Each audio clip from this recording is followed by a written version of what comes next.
Tecnion has a lot of secrets. Let's try to unravel some of their secrets. It's hard to believe that 100 years have gone by. The Technion urges the graduates to build Israel, to build Technion, to build a better day. מהספסלים האלה קמה מדינת ישראל, לא פחות מזה. At first, no one wanted to give us a chance. There really is no need for more than 4 or 5 new engineers in Palestine per year. Mr. Green, history will prove you wrong. We pressed on, against all the odds, embracing every challenge.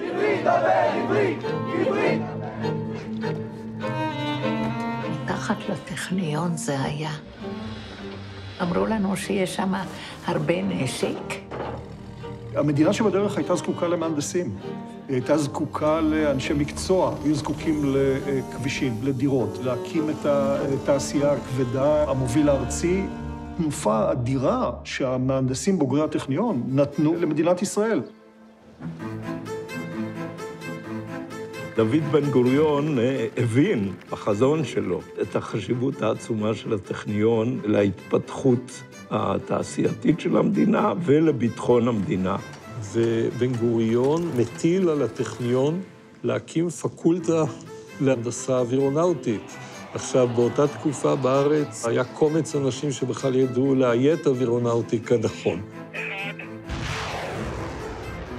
אווירונאוטיקה זה סיפור אהבה. זה דבר מדהים לראות מטוס ממריא, טס בשמיים ונוחת. אם את נמשכת להנדסה ולטכנולוגיה, לכי על זה. This year, the Technion Centennial, we take pause and look back on our history, all that we've accomplished.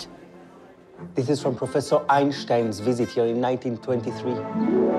One day, perhaps, one of these young men may follow in the path of the genius, of Einstein. Professor Horsburg, Professor Shekhanova, Dan Shechtman. אנחנו מהראשונים בעולם ומובילים היום בלצלם גלי אור מתקדמים. Professor Gidron, בוקר טוב. בוקר טוב. מה שלומך? טוב מאוד, מה שלומך? That's the extent of my Hebrew. אני לא יכול לדבר, אני יכול להגיד לך שלזכותו המדינה חייבת הרבה. הוא הרים פה תחום חדש של מוליכים למחצה. A wild dream from the turn of the 20th century has become one of the world's leading technological universities. התחלתי באינטל בתור סטודנטית בטכניון, פקולטה למדעי המחשב. ופתאום את מנכ"לית. עברו כמה שנים מאז. סבינה יהודה. למיטב ידיעתי, הרופא החסידי הראשון שהוכשר בישראל. זה פשוט מרגש לראות את זה. לשם אנחנו הולכים, בעצם סוג של תיקון עולם.